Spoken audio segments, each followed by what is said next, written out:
দাদি নদীতে জাল ফেলতেই জালে একটি সোনালী কচ্ছপ উঠে আসে। কচ্ছপ ভয়ে বলে, দাদি আমাকে ছেড়ে দাও, আমার ছোট ছোট দুইটা বাচ্চা আছে। এরপর দাদি দয়া দেখিয়ে কচ্ছপটি ছেড়ে দেয়।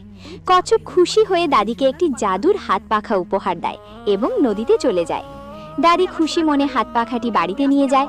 বাড়িতে গিয়ে দাদি হাত পাখা দিয়ে নিজের গায়ে বাতাস দিতে সে অত্যন্ত সুন্দরী যুবতী হয়ে যায় এবং উপর থেকে বড় বড় হীরা পড়তে থাকে।